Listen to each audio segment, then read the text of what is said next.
not only one instance, it's many instances here. This is transpiring all over the United States and globally as well. And I'd like to get somebody's comment on that. I think I'm going to open up the line again. I'm going to open up the line and ask people one by one what they. Okay, hold on one second. So your while you're opening up the line there, Chris, I want to make a comment. This is Bad Baby. 2 nights ago, I was listening to Coast, and in between the show, they do headline news. They announced on headline news that got a little back feed here. Yeah, go ahead. They announced on headline news that there was a huge outbreak of the H1N1 virus in Michigan, Indiana, and Illinois.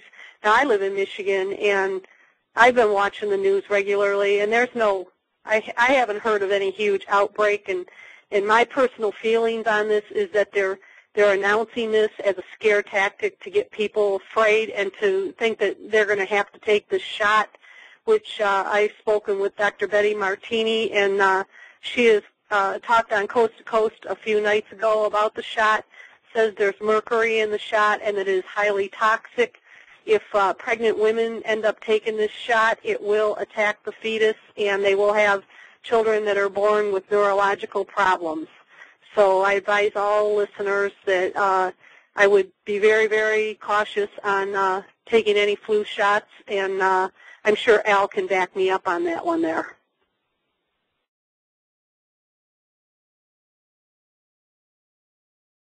Chris, you still there? I'm still here. Al, we're going to open up the line and ask your comment on this, on Bad Baby statement. Oh, hold on one second. I got to open up the line. Well, like I said before, as I said before on one of the shows, they can't manufacture bullets fast enough to kill people, but they can put out a pernicious virus, and the Bible speaks of pestilences, plural, in Matthew 24, and it talks about pestilences, plural. And a pestilence is a pernicious, deadly disease, and if it's exponentially infectious, then they can accomplish their goals. And this is what they're planning on doing, a population reduction, and this is what they're going to do. And my buddy Bob said some time back, he said it's going to happen sooner than later, much sooner than we think. And it's now upon us. What we've been doing I've been doing it 15 years, warning about it, and now it's here, and it's upon us, folks. It is now upon us, and we're going to see it between now and December, and it is going to be catastrophic the way I understand it. Okay? Thank you, Al. What I'd like to play now is just to basically show you this is a conversation that took place between a senator and a former vice president about covert actions against American citizens. This was pertaining to the actions that took place from the 1950s right up to this day, actually, but it was discovered back in 1974, or was it 1975, during the church committee hearings. And I'd like to play this audio. This is an admission by members of our government that they have been torturing and murdering American citizens for a long, long time, and now they have finally put in their final plan to totally depopulate this country and turn it into, I don't even call it socialist, I call it fascist. Hold on, I'd like you to hear this.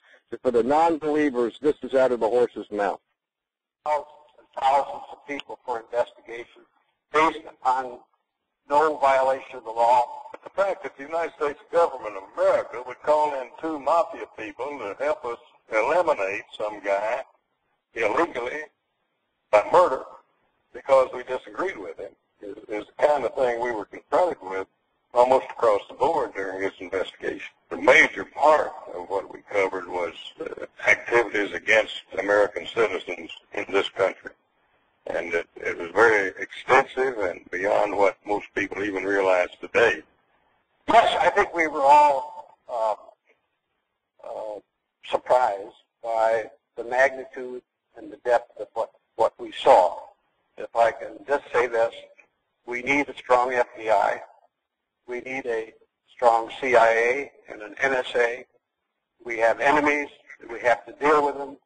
And every one of us wanted to make certain when we got done that not compromised, and indeed enhanced.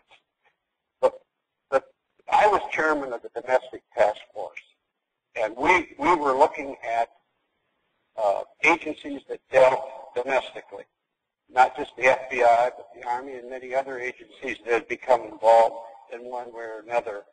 And when we got into the records, and ours was the only committee probably that's ever looked at a complete, unprotected files of the Bureau and these other agencies with virtually no restrictions on us at all, sending staff and experts into those files. And when they started coming back, I remember once he said, "I can't believe what I read today." And he'd gotten into COINTELPRO, where they had targeted thousands and thousands of people for investigations based on no violation of the law, just hunches and suspicions, where they were tracking down Martin Luther King, who had committed no crimes, but they were tapping him, they were covering him, they were on his case all the time, and they were trying to dismantle him as a leader of the civil rights movement. And there were many, we will go into a lot of other things, I'm sure, before the night is over, but the fact that this could happen in America, this nation of law and accountability, and happen over so many years. Presidents of both political parties were involved in this. It was a bipartisan thing, and there was a lot of this that the agencies had to explain that were the result, directly or indirectly, of pressure from above. Yes, we were surprised. It was the first time ever in the history of the country that any group ever sat down and looked at the entire intelligence operation of our country at the same time. There was one senator who was reported to by the Intelligence Committee on what they were doing. And he kept it to himself. I was amazed when this first idea began to come that we ought to have an investigating committee.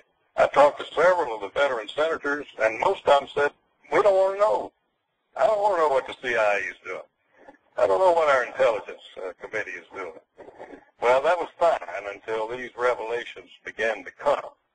So the real impetus couldn't come from any senator who said, "Well, it's time for us to launch a big investigation."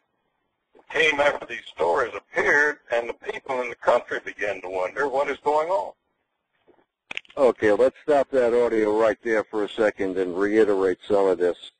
According to this man, the senators didn't want to hear about what was going on. They didn't care what was happening. They didn't care if people were being murdered and tortured here in America by these agencies.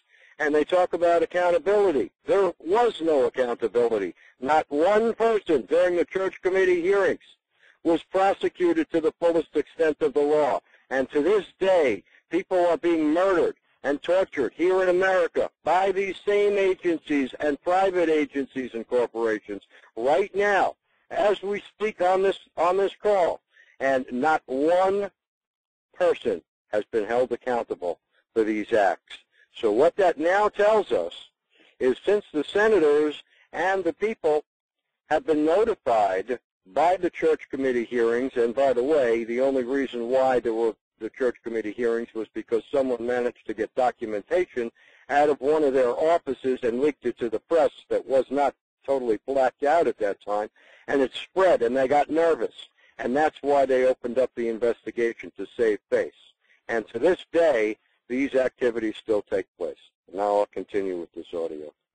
The survey was taken, and by a percentage of 62 in favor versus 18 against, the people said that there should be more oversight of our intelligence operations. And from that point on, we began to address that problem, and that's why the intelligence committees were formed. We established through the facts that there had been overreaching by the intelligence community and improper guidance by presidents all the way from Franklin Roosevelt through Richard Nixon. Many people thought when we started it would just be more if Nixon was a bad person, and there was plenty of that was uncovered. But Roosevelt started it off by loose language in authorizing the FBI, and all of the others did things that were bad.